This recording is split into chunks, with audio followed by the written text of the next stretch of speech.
But మీరు అన్నట్లు విశ్వాసం ఉంది కాబట్టి 5 రాష్ట్రాల ప్రజలు కూడా బీజేపీకి పట్టం కట్టారు అనుకోవచ్చు కదా.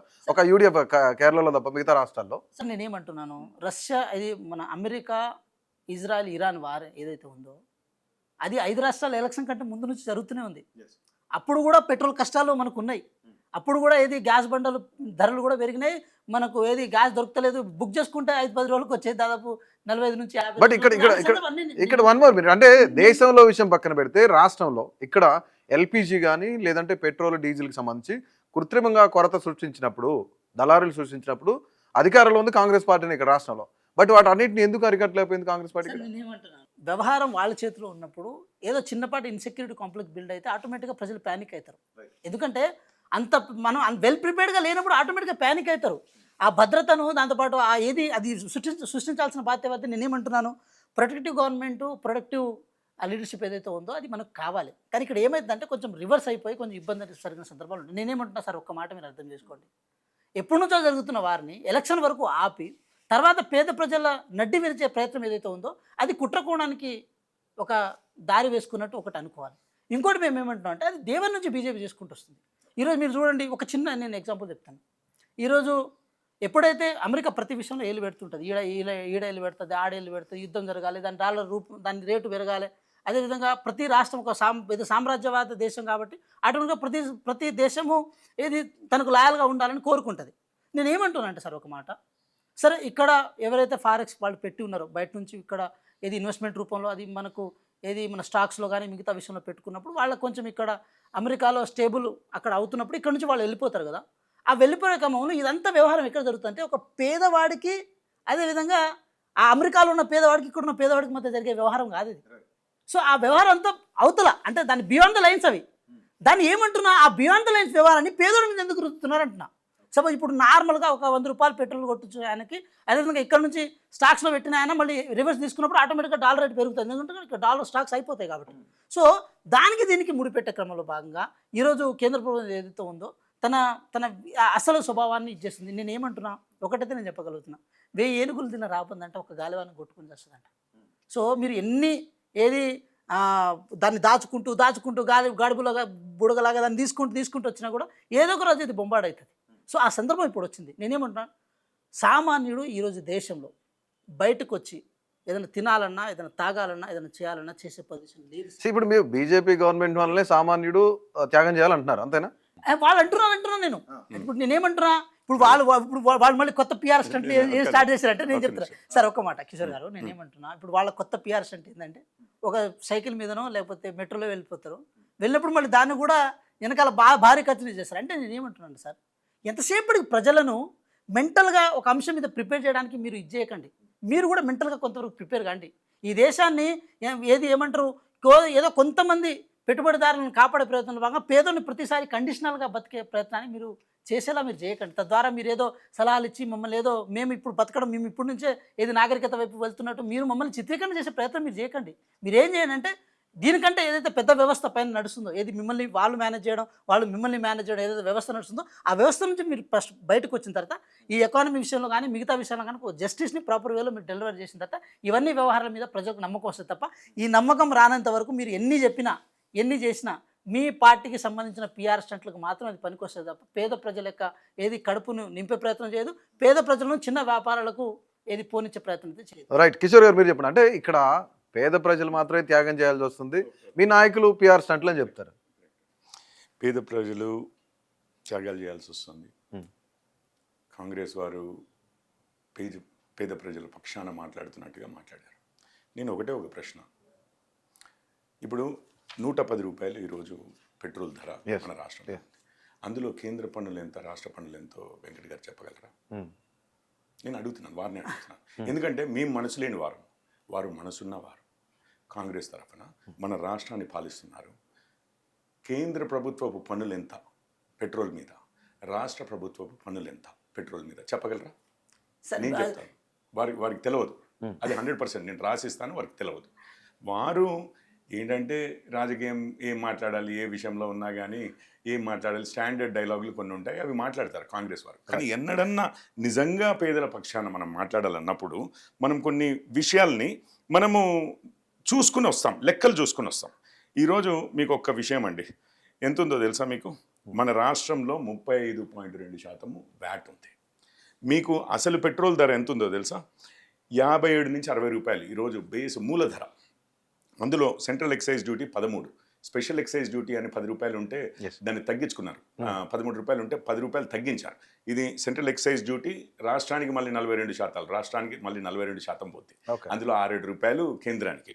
ఇప్పుడు రాష్ట్ర వ్యాట్ డీలర్ కమిషన్ 4 రూపాయలు, తెలంగాణ వ్యాట్ 28 నుంచి 30 రూపాయల మధ్యలో ఉంటుంది. ఎందుకంటే ఈరోజు 90 పైసలు పెరిగింది, ఆ లెక్కలేయాలి. మీకు ఇంకొక విషయం చెప్తాను, 30 రూపాయలు వీళ్ళు తీసుకుంటూ 110 రూపాయలు, ఇది గుర్తుపెట్టుకోండి, 30 రూపాయలు వీళ్ళకి, అండ్ సెంట్రల్ దాంట్లో కూడా షేర్ వస్తుంది చెప్పి 35 రూపాయలు వీళ్ళకి, కేంద్రానికి 6-7 రూపాయలు. ఒక్కటి నెంబర్ 1. ఈరోజు నిజంగానే మన మనసు కరిగిపోతే కేంద్రం 10 రూపాయలు తగ్గించుకుందండి, మనం ఒక్క రూపాయన తగ్గించామా? ఇంతవరకు తగ్గించలేదు. కాంగ్రెస్ ప్రభుత్వం హిమాచల్లో తగ్గించడం కాదు కదా, 5 రూపాయలు మొన్నే మధ్యనే 2-3 నెలల క్రితం 5 రూపాయలు పెంచింది పెట్రోల్ ధర. ఇది హిమాచల్ ప్రదేశ్లో, ఇది గుర్తుపెట్టుకోవాలి. రెండో విషయం, ఈరోజు ఏ రాష్ట్రంలో అత్యధిక ధరలు ఉన్నాయి, టాప్ 3 రాష్ట్రాలు చెప్పగలరా కాంగ్రెస్ వారు? అందులో తెలంగాణ పొజిషన్ ఏంటో చెప్పగలరా? తెలంగాణ నెంబర్ 1, నెంబర్ 2లో ఉంటుందండి ఎప్పుడు కూడా. ఎందుకనంటే మన రాష్ట్రం విధించే పనులు ఇంకే రాష్ట్రం కూడా అంత విధించదు. ఇప్పుడు 110 రూపాయలు కదా మన దగ్గర, 110 పైన ఉంది కదా మన దగ్గర. మీకు ఇప్పుడు బీజేపీ పాలిత రాష్ట్రాల్లో చెప్తాను, ఇది చూడండి, హర్యానా 101, రైట్, గోవా 99, ఉత్తరప్రదేశ్ 99, ఉత్తరాఖండ్ 98, గుజరాత్ 98, ఢిల్లీ 97, చండీగఢ్ 97, దాని తర్వాత దమన్ అండ్ దియు ఇవన్నీ అంటే అరుణాచల్ ప్రదేశ్ 95, అరుణాచల్ ప్రదేశ్ 95, అరుణాచల్ ప్రదేశ్ 95.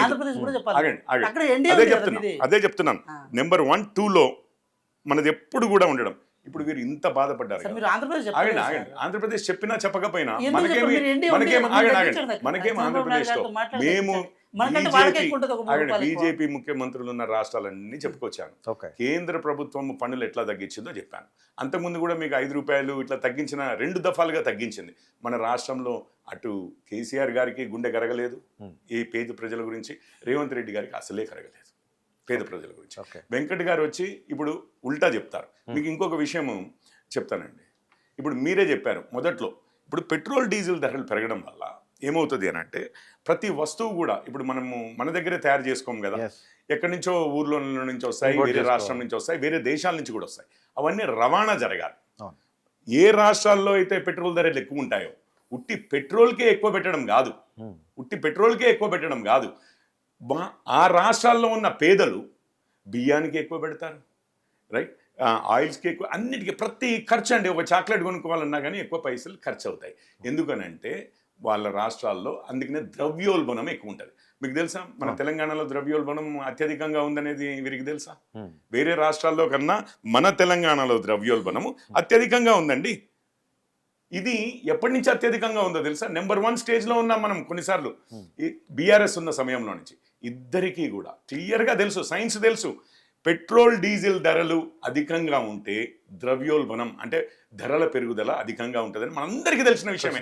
చిన్నప్పుడు ఎకనామిక్స్ 101 అంటారు, అంటే ఫస్ట్ క్లాస్లో ఎకనామిక్స్లో మీకు రవాణా ఖర్చు అనేది ఒకటి ఉంటుంది, అందుకని అది అన్నిటి మీద పడుతుంది అనేది. ఇప్పుడు ఇవన్నీ తెలిసిన వాళ్ళు, పెద్ద పెద్దగా పేదల తరఫున మేమే ఉన్నామన్న వాళ్ళు ఈ లెక్కలు చూసుకుని కొంచెము 35.2% అండి అత్యధికం వ్యాట్ ట్యాక్స్, 30 రూపాయలు ఉంది. కొంచెం ఒక 4 రూపాయలు తగ్గించుకోండి. ఇంకొక విషయం చెప్తానండి మీకు, మొన్న 3 రూపాయలు పెరిగింది కదా, ఈరోజు 90 పైసలు పెరిగింది కదా.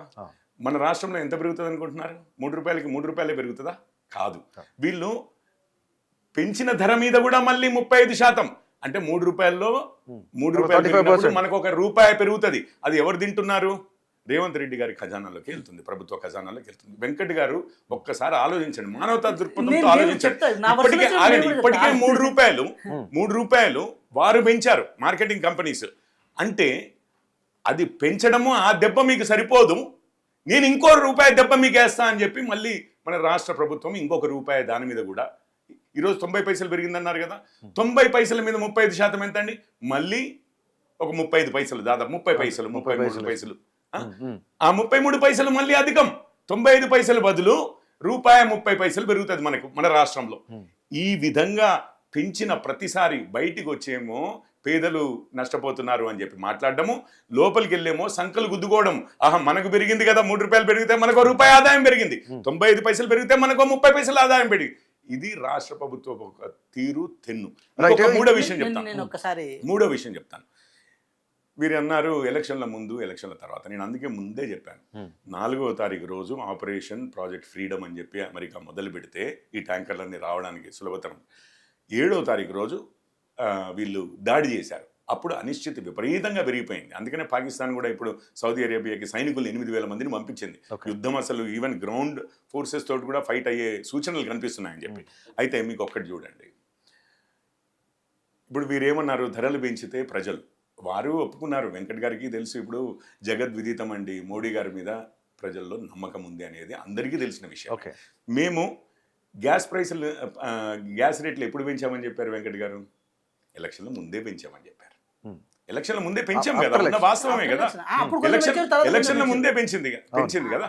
ఈ పెరుగు ప్రపంచం మొత్తంలో పెరుగుతున్నాయన్న విషయము ప్రజలకు తెలుసు.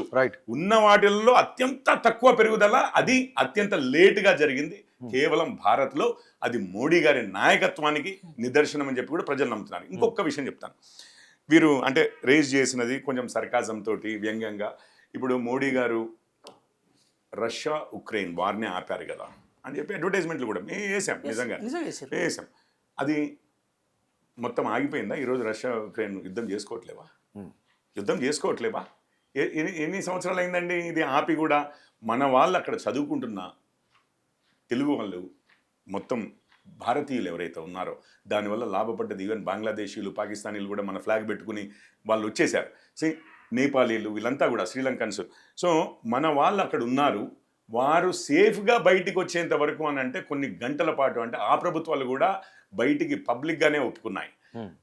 సేఫ్గా అంటే 4 గంటల పాటు, 6 గంటల పాటు, 8 గంటల పాటు. అండ్ రూట్ మ్యాప్ ఇచ్చారు. ఈ రూట్ మ్యాప్లో ఎవరైనా మన వాళ్ళు బస్సుల్లో ప్రయాణం చేస్తుంటే ఎక్కడైనా కానీ పొరపాటున ఒక బాంబు పేలుడు కానీ ఒక గన్ ఫైర్ కానీ అయిందా మన వాళ్ళ మీద? ఏమీ కాలేదు. జాగ్రత్తగా, అది మోడీ గారు ఇద్దరు దేశ అధ్యక్షులతో, ఈ రోజు కూడా మన ప్రపంచంలో ఉన్న అతి కొద్ది నాయకుల్లో ఇద్దరి దేశ అధ్యక్షులతో కూడా, పుటిన్ గారితో, జెలెన్స్కీ గారితో కూడా మాట్లాడగలిగి పనులు చేసుకోగలిగే దేశం ఏదైనా ఉందంటే అది భారతదేశమే.